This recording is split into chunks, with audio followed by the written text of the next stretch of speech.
Irreverent, entertaining, cool. You're listening to LA Talk Radio.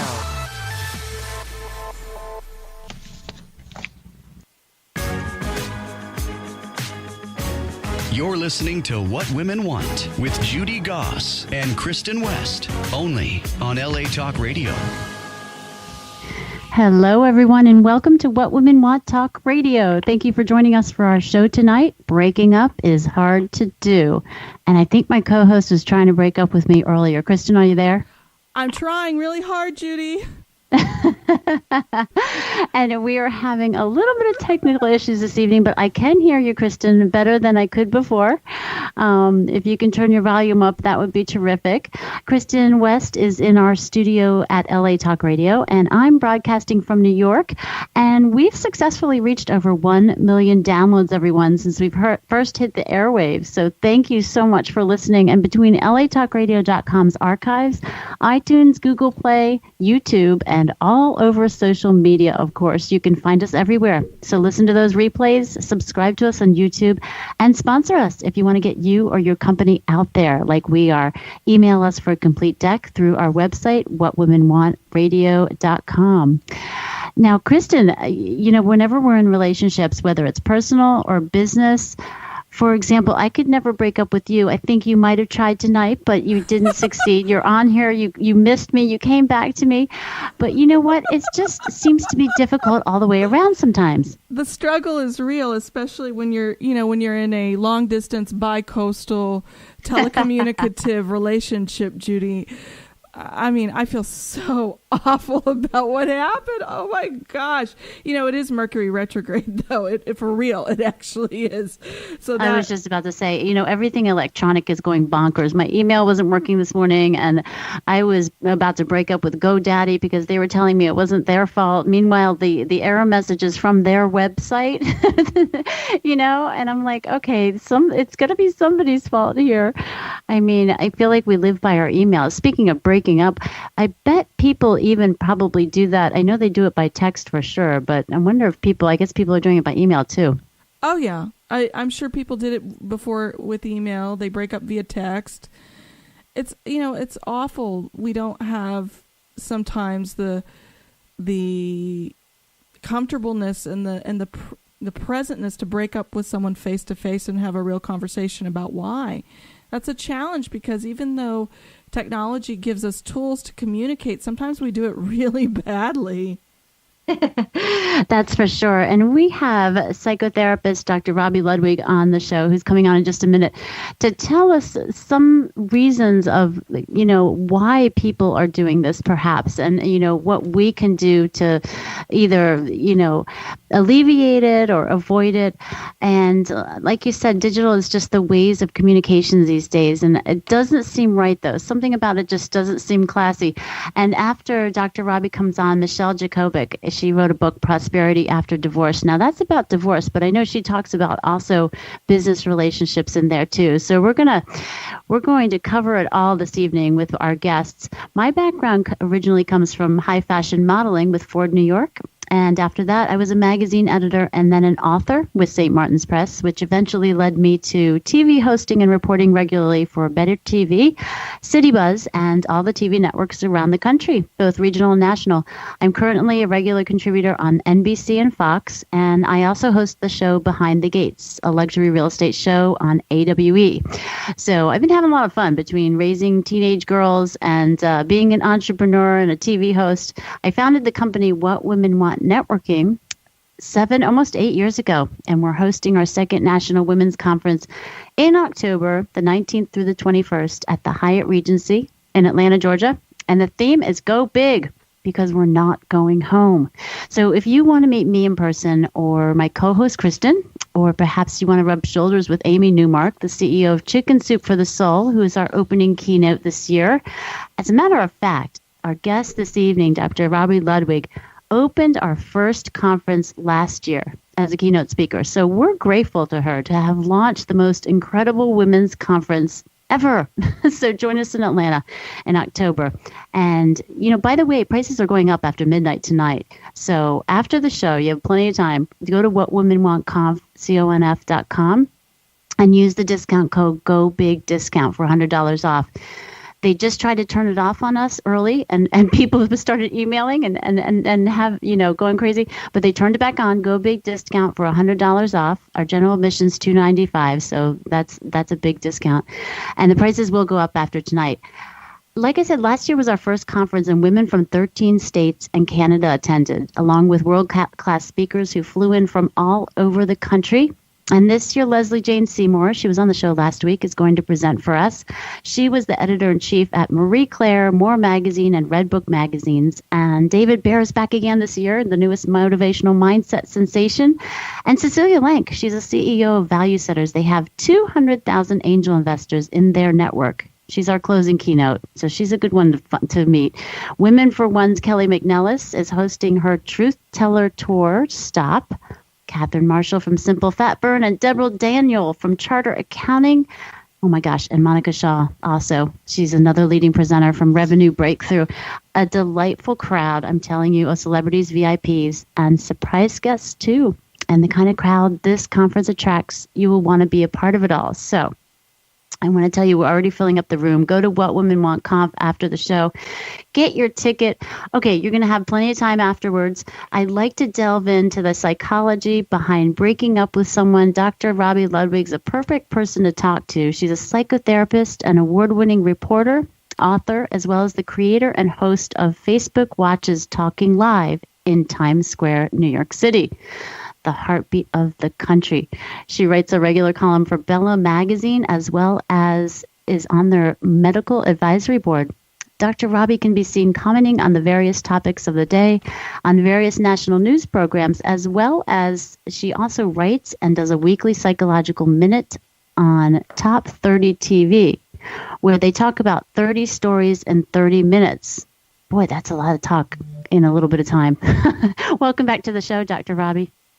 Thank you for having me. What a great topic. Oh my gosh, it is a great topic, and it's one that I think is being talked about more and more these days. I feel like there are, well, you know what? I feel like divorce was on the rise, but then it kind of, took a step back a little bit. I'm not sure if people weren't getting married or people were just breaking up with each other, but what's your take on it? Well, I think for a while people were staying married in part because financially they couldn't afford to divorce.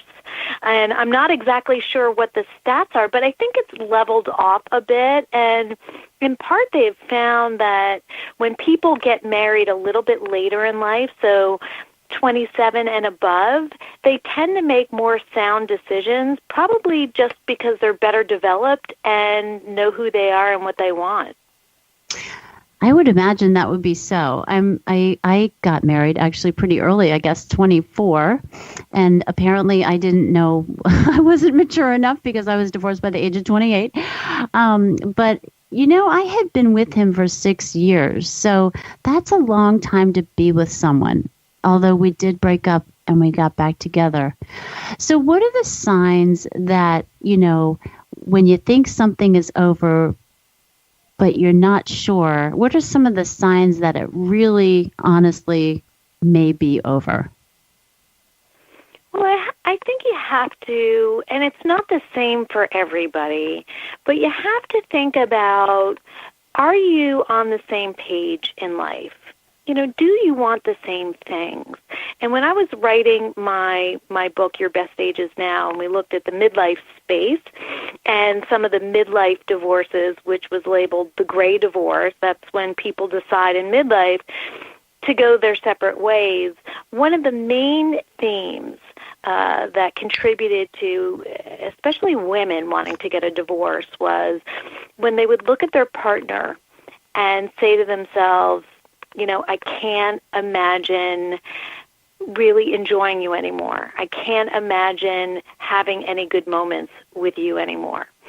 And listen, maybe that's faulty thinking, maybe it's not, but I do think that's when a person says, I'm young enough to get out and try to have the kind of love that I want to have.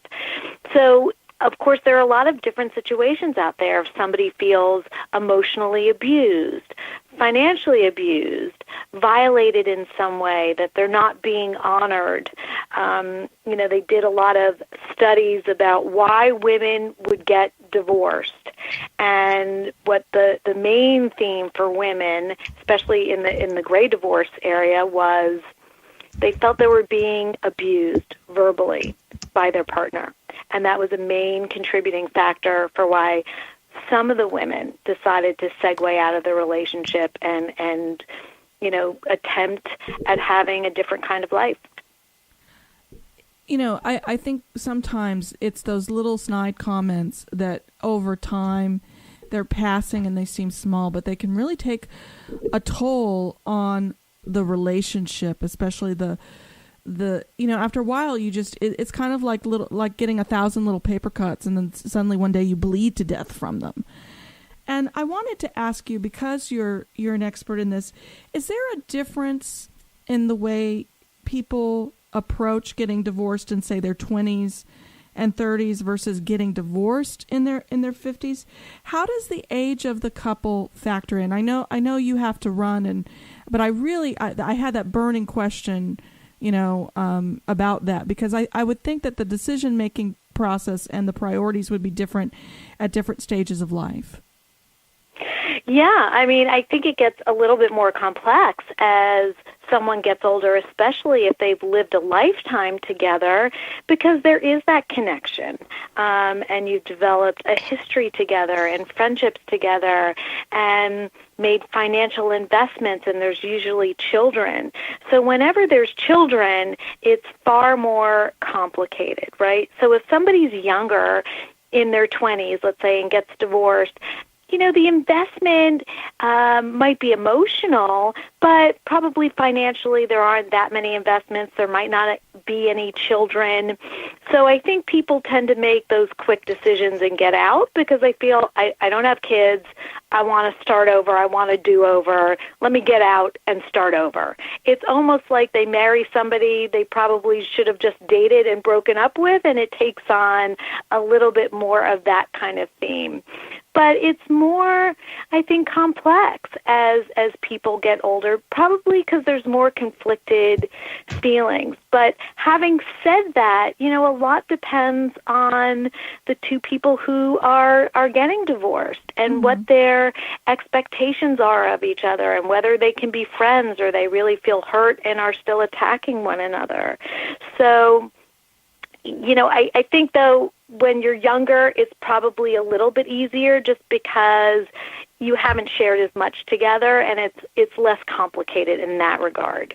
It sounds like they would have to see someone like you to figure all that out, Dr. Robi Ludwig. Well, yeah, and I think too, one of the main things to think about is, I think in our culture, we don't really tell people how to have a healthy relationship or what to look for. And really, it's our idea of this very romanticized image of what a successful relationship is. And I think anybody in a long-term successful partnership understands that part of what makes it work is, number one, who you choose, looking at a person's character, and also your level of commitment in terms of dealing with the challenges that actually will come your way. And do you find a way to support each other during the difficult times, or, look elsewhere as far as where you get your support from? But I think in general, when couples turn to each other and help each other feel better and support each other and help each other to become who they need to be in the world, those are probably the partnerships that are most successful. It's definitely a two-way street, and I know you have to run. I appreciate you coming on the show. I just want you to let everyone know where they can find your book, Your Best Stages Now, and where they can contact you also. Oh, great. Well, you can look on my website, drrobiludwig.com, DRROBILUDWIG, and from there you can find my Instagram and my Twitter and my Facebook. I'm not so hard to find, and hopefully people will come and join me on my Facebook pages and just find out what I'm up to and reach out to me directly if they have any questions about what they're going through. I love it. Well, thank you so much again, Dr. Robi. You're such a pleasure to have on the show, always. Oh, thank you, and thanks for including me. Absolutely. Kristen, let's get another take on the conversation, another spin, another angle. Mm-hmm. Our guest, Michelle Jacobik, is an expert in money, business, and finance. She is the CEO and founder of Prosperity After Divorce and is a highly sought-after budget coach. Michelle helps clients get control of their finances at every transitional stage of their lives through her lifestyle redesign planning. She is also a certified divorce financial analyst, author of the #1 Amazon bestseller Prosperity After Divorce, Take Charge of Your Finances and Create the Life You Really Desire, and a speaker and contributing writer for Thrive Global and Divorce Force. And the best part of all of this is she's coming to our What Women Want National Conference as a VIP. Welcome to the show, Michelle. Thank you, Judy and Kristen. It's great to be here with you both. It's great to have your perspective on a very difficult topic, and I'm interested to know, Michelle, what does a certified divorce financial analyst do, and how did you get into this?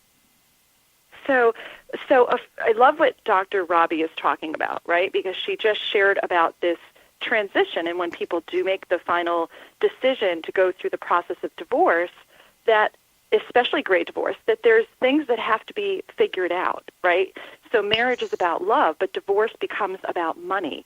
And you've got two people on opposite sides of the formula trying to make sure that after years being together, if there's assets involved, that they're getting an equitable and fair distribution of what they've built together on that common road. And what a certified divorce financial analyst does is they work with the divorce team or the client to make sure that the things that are being discussed, when you put everything together and you look at the settlement offers, are they really fair and equitable? So someone has to be able to crunch those numbers and decide that if the marital estate, let's say, is worth $1 million and it's a 50-50 state that you're getting divorced in, if it would be super easy to just say, well, here's $500,000 on your side of assets, right? The cars, maybe part of a retirement account, the equity in a home, and then you figure out how to separate those two things so that each party gets equal share.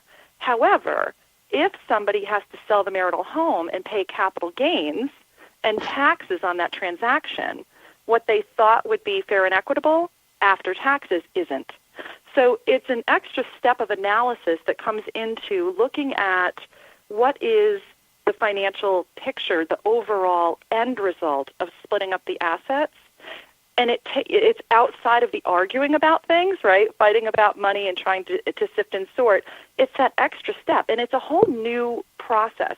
There's always been forensic accounting. You know, somebody's gone in and said, I don't believe that everything that's, on the table is what's there. But this is a new process of collaborative divorce, trying to come to the table and use other practitioners to really do a deeper dive to make sure that you're not left making bad decisions, especially in a gray divorce like she was just talking about. So more complex. Mm-hmm. So, but I guess a prenup doesn't solve everything beforehand then, now does it?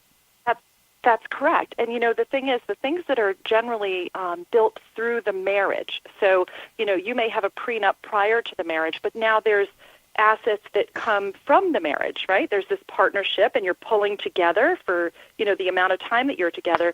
Those things are marital property. So you've got to figure out an assessment of how do we separate the marital property. And, that could be something as simple as, the assets, meaning the vehicles and the home and a secondary home. But how do you know what's really fair and equitable? And see, Kristen, that's why I don't have secret numbered bank accounts and assets and all that kind of stuff, just in case I get divorced. That's why. Now I know. I think the biggest thing, and Dr. Robi just touched on it, is that when there is a divorce, once you've been married for quite some time, it becomes more complex, right? There's children. Really There's things does. to talk about. Yeah, you've got to talk about who's going to handle the college education, who's going to handle the medical expenses and the braces. You know, if there's a special needs child, right? If there's autism or any type of special needs that are involved, that has to be addressed when you're going through the divorce.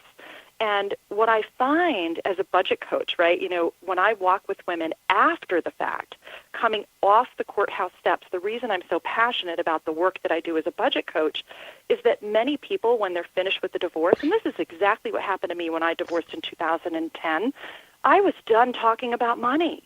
I was truly done, you know, and so what happens is you sort of step into this next stage and you don't want to fight about it anymore. You don't want to talk about it anymore. You just want to start your life. And so many people come off those courthouse steps and they don't do the redesign piece that, okay, I now have to figure out through this transition of divorce, what's next for me? But more importantly, how do I now handle and reset my financial footing? Well, that's why I like the name of your book, right? Prosperity After Divorce, because I feel like that is such a good perspective for people to look at. And you're right. My gosh, once it's over and done, and you finally get through all that stress and all the details and all the technicalities, you turn around and it's like, what do I do now? Yeah, absolutely. And I think, you know, that's the thing. When you're finally done, the reality is that when we talk about money in the context of divorce, we're not just talking about cash and property and investments. We actually are talking about people's deepest fears and their feelings about security and identity and self-worth, because if there was abuse, if there was indiscretions, they have to deal with all of that in addition to this money conversation. So talking about money actually becomes like prodding an open wound. And the fear that they have about that next chapter becomes like the infection in the wound.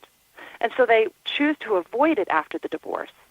You know, they'll swap stories about the fallout, but they don't necessarily want to talk about the new reality that's now their new life. And that lack of preparedness hits them pretty hard. And that's what I found. So many women were coming to me 3 and 5 years post-divorce. So, Kristen, to answer your question, how did I end up doing this, you know, divorce financial analyst work? I had women coming to my practice asking, 3 years, 5 years post-divorce, wishing that they had done something different. And that was really hard for me to swallow. And I realized that if I could meet them sooner, either in the process of the divorce, where they were in tune to that something had to be assessed and figured out as they stepped off those courtroom steps, and that they needed support to figure out the pillars, right? What are the emotions that they're coming into this next chapter with? Making sure that they're reaching out to somebody like Dr. Robi and dealing with if there was abuse, if there was a self-worth issue, if there is resentment, and all of those things that have to be released, forgiveness, so they can actually step into the next stage. What I didn't realize is that when I started working with women, what I found was that there were consistent patterns. They were coming to me to help them understand their finances. But as we started to dive into their money, we saw money habits, beliefs, the fears. These are all prosperity blocks that had nothing to do with their dollars and cents or their divorce agreements. So it had everything to do with really releasing things that they needed to release. So I'm curious, do men come to you too, or is your clientele for this mostly women? Yeah, so I do absolutely take both sides of the coin. However, it's interesting. I don't advertise for men or women. It just seems to be that women are the ones that find the work. And I think that with women, when, in Dr. Robi, I actually just finished reading her book, so I'm so excited that she was on tonight. And she talks about women in midlife, right, and how, we're at this crossroads, and we have a choice about how to muster up going through that life transition and reassessing what's important. And I think that women really are looking, right? We tend to do more self-development, I think, in our chapters. And I'm not saying that men don't, but I think that women, when we find that we're in a major transition, and I think because so many of us are talking openly about transitions, and I mean, Judy, you just said it. You've had so many transitions: model, author, TV host, radio show host. Kristen, just like divorcee. You, right? Yeah, right. All of these things in your, mom to twin girls. We're used to transition, so I think that women that are looking to figure out how to reset and make the best of this next chapter are looking for support. And I think that, I'm trying to get the word out, as you women are, about how to find community, how to reset your professional foundation. And what's beautiful about the lifestyle redesign process, the planning that I do with women and clients, is it's not just about the transition of divorce. Mm-hmm. I have a client that started with me on Friday who was notified, 3 weeks ago that after 27 years of giving her time at a hospital, she no longer has a job. That is a major, major transition, and it's one that in corporate America has become very common. I've been through two of those, not for 27 years, but I've been through two layoffs. It's tough. Yeah, and so I think that women, and I love what you're doing, you girls are doing with what women want and this space of community, because what women really do need to seek when they're going through any type of transition, whether it's a job loss or a divorce situation, they have to connect with other women and look for support. And I think that, your organization offers that. If somebody has been through a great divorce, and I have an attorney right now that I'm working with from New York who she hung up her degree for the last 13 years to raise her children. And he's gone up the corporate ladder, and now there's a divorce going on. And she is scared to death about this transition at 48 years old back into the workforce, hasn't been, other than with moms groups and things that she's been involved in the community, out there networking. She's scared to death. And an organization like What Women Want gives her a space of community and connection to start to reinvent and rediscover and find that self-worth within herself, because she can immerse herself with other women. And that's, there's plenty, you're across the country. It's not just New York, but that I appreciate that. I appreciate that. Thank you for the plug. Yeah. It's a huge service to women, because when we go through transition, we need support and community. Now, Michelle, I'm curious, because now for millennials, we're tending to marry a little later. A portion of us are not even getting married at all.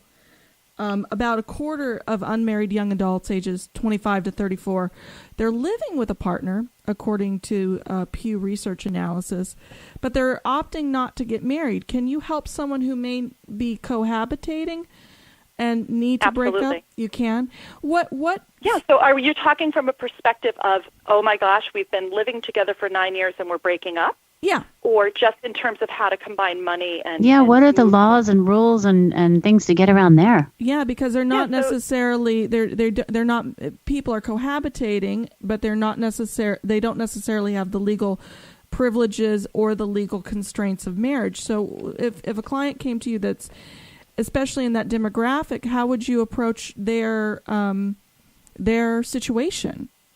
Yeah, so the planning is all the same, right? If you are cohabitating and you are now, that relationship is breaking up, it requires a plan. It requires that you reassess and redesign your life to be able to handle, what is your next step going to be? Where are you going to live? How are you going to do it on one income? Because you're right, there is no legal financial tie to this person that you've walked with. You both walk away, you try to make some agreements between each other, but at the end of the day, you have no right to the retirement account that they had. You have no right to health insurance COBRA. You have no right to, if you've married your money together in terms of checking and savings and investments, fine. But for the most part, everything else is left, behind.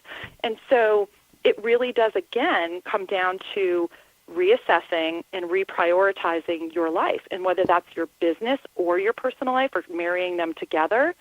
If it starts with looking at what is it going to take for you to step into this next chapter, right? And one of the things that I really, really work hard with people on is when you're doing this assessment, I call it lifestyle assessment, right, or lifestyle redesign planning, you've got to pull back the curtains and look at everything, the whole picture of your lifestyle with the one income, and bring it all in, not just bills with due dates, but all of the things that should be actually budgeted for, like auto repairs, dental work, contact lenses, all of those things that people generally leave out of the budget, and they rely on credit, right, to give them that sense of security.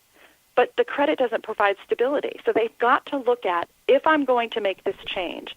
And I always say to people, and I think Dr. Robi would say the same thing, if you're in a situation where you're trying to get out of a relationship and there's abuse or something that you just know, it's time for me to go, right? The partnership doesn't seem in alignment with your goals, your visions, your morals, whatever. Don't jump.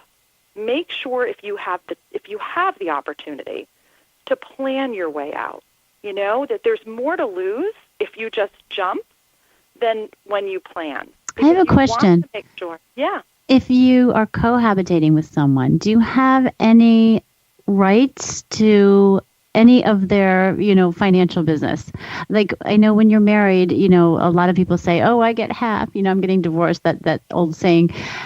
What about if you're living with someone? Are there a certain number of years where you can mix and mingle and have a right to a certain percentage, or how does that work? There are community property laws, and I'm not well versed in, that would be a legal question. I'm not well versed on, each state is different, like how long you've lived with somebody before you have legal right. I know that. So you got to look at that too. 9 years. Yeah. Every state is different. Some don't recognize it at all and others do. Right. So, it's definitely something, again, that before there's this immediate breakup, that you ask those questions, that you get good legal advice to see in your state what you're entitled to and not assume that you're not entitled to anything, but also understanding that if you aren't entitled to anything, how are you going to figure out that next step, right? Mm-hmm. What are you going to do? What is life going to look like when everything that you've built together, right? Your decisions for housing were probably made because there were two incomes. Maybe what you were putting into your retirement account each week or having come out of your, payroll deduction was higher because you weren't paying 100% of the bills. Mm-hmm. So it does require, and I think women, we tend to think less about our future finances than men do because we're not very well versed in investing, right? So we're a little bit afraid. We might be good at budgeting even, but not necessarily great at the financial investment reins. So getting help and working with professionals that can educate you on the investment side of things so that you don't fall short when your retirement years do come to fruition, I think is super important. And especially if women have stayed home with the children, many times the retirement money is going into the husband's 401k, or even if they're cohabitating. If she's home raising children and isn't funding a retirement plan, that is a huge gap when there's a breakup and you're now faced with, okay, I'm 50 years old and I've got to figure out how I'm now going to fund retirement for myself. And that's why gray divorces are very difficult for women. I want to take a little bit deeper dive into maybe some of the more tougher aspects of this, especially if you have a spouse or partner that might be hiding assets. At what point would you advise someone to employ a forensic accountant? Yeah, so again, I do a specific part of the process. I don't do the deep dive forensic accounting piece. Generally, if there is a situation where there is a business or there is, this gut feeling that there's been money hidden, an attorney will trigger, right? That doesn't normally happen in mediation. It will happen in collaborative divorces or where there's litigation and there's attorneys on both sides. And it's a very expensive and very, very drawn-out process, but super necessary. Right? And a lot of times when there is that type of activity going on, there's also manipulation, some narcissistic behavior where the spouse, male and female, by the way, right? It's not just men that play this other side. I've seen it with women as well, that money's been hidden and, maybe he was a stay-at-home dad. But you've got to realize that stepping back and doing nothing doesn't make sense. And many times the partner who is hiding something or who has been already planning their exit will use verbal and emotional abuse and tactics to be able to, to say, well, if you do that, you'll get nothing. If you get a lawyer and we don't mediate, this is how it's going to play out for you, blah, blah, blah. Women and men that are in that situation have got to take enough of a stand to advocate for themselves. And that is probably the biggest thing that I see. My last 3 clients that have reached out for CDFA work were not told by their attorney that my type of practice existed. They found something on YouTube, they came across an article, and they made a phone call. And it's so interesting to me that after spending $40,000, $50,000 in litigation, that I can pull all of the numbers that they have in front of them and cut the litigation down, because now all of a sudden there's somebody looking at the numbers. It's not just, well, we'll get in touch with the attorney and we'll fight about this and fight about that. It's, could somebody just look at what's on the table? And I think collaborative divorce is great because everybody's in agreement that they're going to come together and have practitioners like myself or a parenting specialist working out the parenting plan, and everybody's at the table agreeing that there'll be a due process to how it works and that there's multiple people on the team, not just two people litigating against each other and blowing through legal fees. That doesn't serve anybody. Yeah, and I can't imagine that works too often either. Right, with a collaborative divorce. Congratulations on your book. I know it's a #1 Amazon bestseller. Yeah, no, I really think it's important, this, angle that you've covered as far as, prosperity after divorce. And I just want to, we have a few minutes left. I just want to know a little bit about this lifestyle redesign planning, just maybe an overview of what this involves, because that's interesting. It sounds like it's a little more than financial. Yeah, so it is. I talk about lifestyle redesign planning being the bridge between, there's a lot of books out there about divorce, and there's a lot of books out there about money. And I believe that the prosperity after divorce, the lifestyle redesign planning, is a bridge between the two.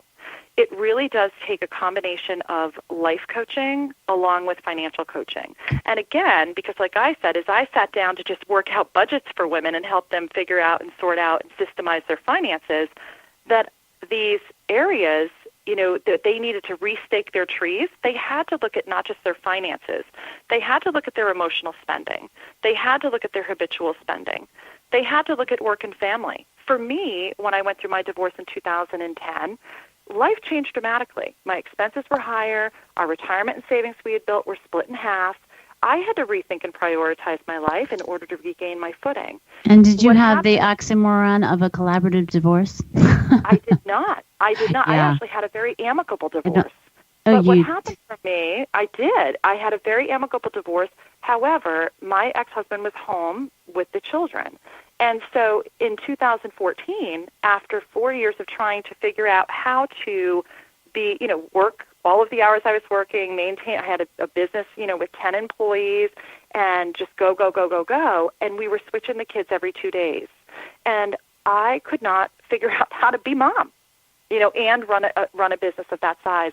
And in 2014, and it's why the work and family chapter or pillar is so important, sometimes you do end up reassessing, where am I in my life professionally? What needs to happen?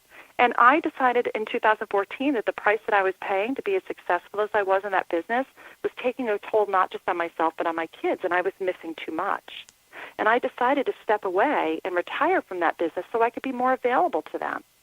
So again, I couldn't do that without rethinking and reprioritizing and making financial choices and changes to be comfortable enough with that decision.